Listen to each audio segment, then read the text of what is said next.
सलमान साहब, आईनी तरमीम के मामले पर हुकूमत के जो इरादे थे बादियों नज़र में तो वो पूरे होते दिखाई नहीं दे रहे। इसमें तहरीक इंसाफ की कोशिशों का कितना अमल दखल है, ख़ास तौर पर जो डी चौक पर आप लोगों ने एहतजाज किया उसका?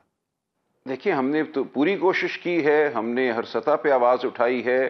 हमने मौलाना साहब के साथ मुसलसल मुज़ाकरात किए हैं। हमने अवाम को भी बावर कराने की कोशिश की है, मुख्तलिफ तंजीमों को, बार काउंसिल्स को, बार एसोसिएशंस को बावर कराने की कोशिश की है।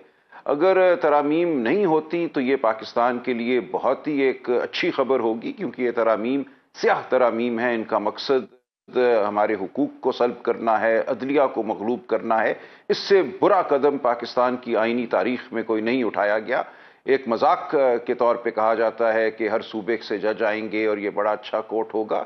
ये जेब में डाली हुई एक अदालत होगी। इसमें मंजूर नज़र जज लगाए जाएंगे जो हर इस्तेहसाली अमल को पे मोहर लगाएंगे, उसको सही करार देंगे। तो हम एक तारीख मुस्तकबिल को, पाकिस्तानियों के लिए एक तारीख मुस्तकबिल को आने से रोकने की कोशिश कर रहे हैं। ये कोई पीटीआई अकेली का मामला नहीं है, ये पूरे पाकिस्तान का मामला है। लेकिन सुप्रीम कोर्ट ये बात तो ठीक है आपकी सलमान साहब, लेकिन ये हम सब का मामला है। यहाँ पे एक नया कॉन्सेप्ट पैदा, एक नई चीज तजवीज सामने आ रही है कि आईनी कोर्ट न बनाई जाए।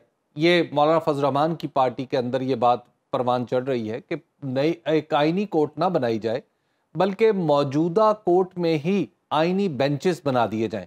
तो क्या ये ऐसी सूरत नहीं जो पीटीआई के लिए भी काबिल कबूल होगी?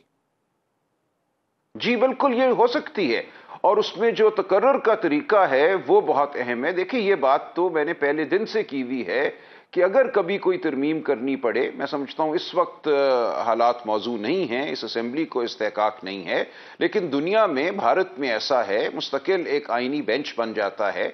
आपके इस वक्त 17 मुस्तकिल जज साहिबान हैं, आप तादाद बढ़ा दें, उसको 23 कर दें, 5 जज साहिबान को, हर सूबे से एक जज को लेकर आप बना दें एक आईनी बेंच, और उसमें फिर आप रोटेशन भी कर सकते हैं। आप ये भी कह सकते हैं कि हर 6 महीने बाद दीगर जज साहिबान हर सूबे से एक की पाबंदी को मलहूज रखते हुए इस बेंच में आएंगे। वो बहुत ही एक अच्छा तरीका होगा कि 17 जज साहिबान हमेशा मुयस्सर हों आम मुकदमात के लिए, वो फौजदारी हों, दीवानी हों, टैक्स के हों, वो मामला चलता रहे। 5 जज साहिबान बैठकर उसी अदालत में, उसी चीफ जस्टिस के ताबे एक ही चीफ जस्टिस हो, वो अपना काम करें आईनी मामलात के हवाले से। तो ये अच्छी बात होगी, इसमें मुझे कोई मुज़ायका नजर नहीं आता। और ऐसा ही हो कि जो सीनियर तरीन जज हैं सुप्रीम कोर्ट के, उनको यहां मुकर्रर कर दिया जाए इस बेंच में, और रोटेशन हो, हर 6-8 महीने के बाद और जज साहिबान आते रहें, ताकि सबको मौका मिले आईनी काम करने का भी। तो ये तो एक साहिब तजवीज़ है जिससे तमाम वो मामलात जिनका हवाला दिया जाता है कि पेंडेंसी बहुत है, आईनी मामलात की वजह से आम लोगों के मुकदमे नहीं चलते, उन तमाम शिकायत का अजाला हो जाता है। तो अगर ये तजवीज़ फॉर्मली आपके सामने आती है, अभी तक ज़ाहिर है मुसवदा तो नहीं आया, लेकिन जब मुसवदा सामने आ जाता है तो क्या पाकिस्तान तहरीक इंसाफ फिर गौर कर सकती है कि मौलाना फजल रहमान की इस तजवीज़ के पीछे खड़ी हो और इस आईनी तरमीम का हिस्सा बन जाए? देखिए, इस आईनी तरमीम में तो और भी बहुत सी बातें हैं ना। हाई कोर्ट के जजों को तितर बितर करना, एक जज को एक कोर्ट से उठा के दूसरे में भेज देना, उससे मुकदमे छीन लेना, आर्टिकल 8 के हवाले से कि मिलिट्री कोर्ट्स को इजाजत देना सिविलियंस के ट्रायल की, हाई कोर्ट की ताकत को खत्म करना आर्टिकल 199 में तरमीम के जरिए, वो तमाम बातें भी इसका हिस्सा हैं। लेकिन अगर एक आईनी बेंच की बात होती है और उसमें तकर्रुर का तरीका सबसे अहम बात होगी। ऐसा नहीं होना चाहिए कि उस बेंच में मंजूर नजर जज आप उठा के सारे वजीर आजम की सवाबदीद पे लगा दें।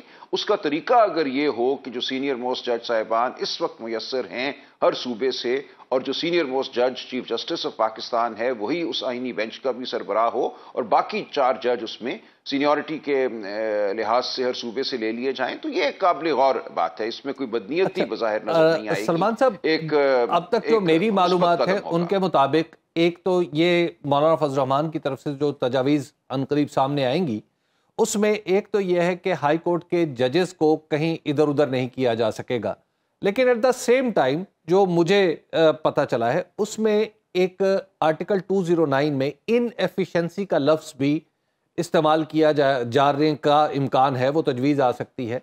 तो क्या इनएफिशिएंसी की सूरत में हाई कोर्ट के जज का एहतसाब हो, अगर दस्तूर में लिख दिया जाए, तो इस पे आपकी क्या राय होगी?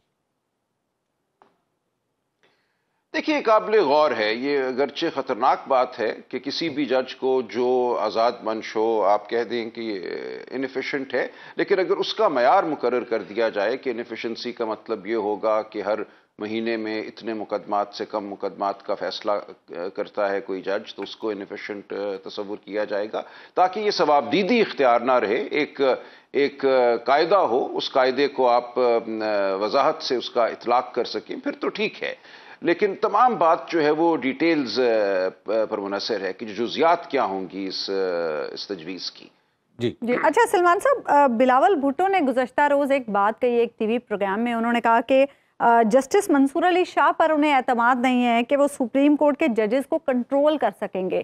اس سے ایک امپریشن یہ آیا کہ شاید جو چیف جسٹس ہوتے ہیں سپریم کورٹ کے، وہ کوئی کنٹرولنگ اتھارٹی ہوتے ہیں اور اس طرح سے میکنزم چلتا ہے عدلیہ کا۔ دوسری طرف وہ عدم اعتماد کا بھی شاید اظہار کر رہے ہیں جسٹس منصور علی شاہ پر۔ تو آپ ذرا وضاحت کریں کہ واقعی اس طرح سے ہوتا ہے کہ چیف جسٹس کنٹرولنگ اتھارٹی ہوتے ہیں سپریم کورٹ میں؟ بالکل نہیں ہوتی جی، is only the first among equals. ان کا اگر کوئی اختیار تھا تو وہ بینچ بنانے کا اختیار تھا، اس کو بھی ہم سمجھتے ہیں کہ محدود کر دیا گیا۔ جو پریکٹس اینڈ پروسیجر ایکٹ تھا کہ 3 سینئر موسٹ جج ہوں گے، حالانکہ اب اس کا بھی حلیہ بگاڑ دیا گیا ہے، وہ ثوابدیدی اختیار ایک طرح سے پھر واپس چیف جسٹس کو دے دیا گیا۔ اس کے علاوہ چیف جسٹس کا کوئی برتر اختیار نہیں ہوتا، کوئی اس کا کام نہیں ہوتا کہ وہ دیگر جج صاحبان کو کنٹرول کرے یا ان کی سوچ پر حاوی ہو۔ تو یہ ایک بات ایسی ہے جس سے یہ تاثر ملتا ہے کہ عدالت کو سمجھتے نہیں ہیں شاید اس طرح کی بات کرنے والے، اور عدالت کا کیا رول ہے، عدالت کو کیسے کام کرنا چاہیے۔ یہ بالکل واضح ہے کہ اس میں چیف جسٹس کے کنٹرول کا کوئی عمل دخل نہیں ہے۔ تصور یہ کیا جا رہا ہے کہ جیسے کوئی چیف جسٹس جو ہے وہ مقتدرہ کی خواہشات کو پہنچانے کا آلہ ہے، اور ان خواہشات کے مطابق اگر عدالت نہیں چلتی تو چیف جسٹس کو الزام دیا جائے کہ وہ عدالت کو کنٹرول نہیں کر سکا، تو یہ ایک منفی بات ہے، منفی سوچ ہے یہ۔ سلمان صاحب، ایک بات ہو رہی ہے کہ مختلف جب آپ کی مولانا فضل الرحمان صاحب سے بات ہوئی تو اس وقت یہ بھی طے پایا تھا کہ ایک مسودہ حکومت تیار کرے گی اور ظاہر پیپلز پارٹی تیار کرے گی، اور ایک مسودہ JUIF کرے گی، اور پاکستان تحریک انصاف نے اس وقت یہ تاثر پیدا ہوا تھا کہ پاکستان تحریک انصاف بھی شاید کوئی ایسا مسودہ تیار کرے۔ تو کیا آپ لوگ بھی کسی آئینی ترمیم کے مسودے پر کام کر رہے ہیں یا مولانا فضل الرحمان کے ساتھ ہی مل کے کام ہو رہا ہے؟ دیکھیں، میری متعدد ملاقاتیں مولانا سے بھی ہوئی ہیں، کامران مرتضیٰ صاحب سے بھی ہوئی ہیں۔ ہم نے اصولی جو موقف ہے اس کے حوالے سے بات کی ہے۔ میں نے لکھ کے بھی کچھ تجاویز دی تھی، ان کا مسودہ تو میں نہیں کہوں گا، لیکن اس وقت یہی ہوا تھا کہ اس اسمبلی کو کوئی استحقاق نہیں ہے کہ کوئی وہ ترمیم کرے آئین میں۔ آئینی ترمیم ایک بہت بڑی بات ہوتی ہے، میں کہا کرتا ہوں یہ قوم کے ضمیر کی آواز ہوتی ہے۔ تو جس طرح یہ ترامیم کی جا رہی ہیں کہ ایک بند تھیلے میں مسودہ چند مخصوص لوگوں کو دیا جاتا ہے، PMLN اور پیپلز پارٹی کے لوگ ممبران بھی نہیں جانتے جو سمن بکمن ووٹ کرنے کو تیار بیٹھے ہیں، حیرت کا مقام ہے میرے لیے۔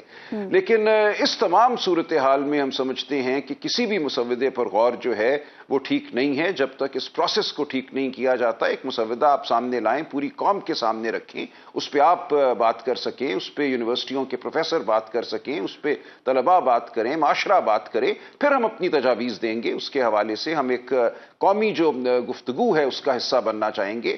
بند دروازوں کے پیچھے ایک رات کی تاریکی میں کی گئی گفتگو کا حصہ ہم نہیں بننا چاہتے۔ اس لیے یہ بات واضح ہے، لیکن اس کے باوجود ہم اپنی کچھ تجاویز ضرور دیں گے، پہلے بھی دی ہیں اور اب بھی دیں گے۔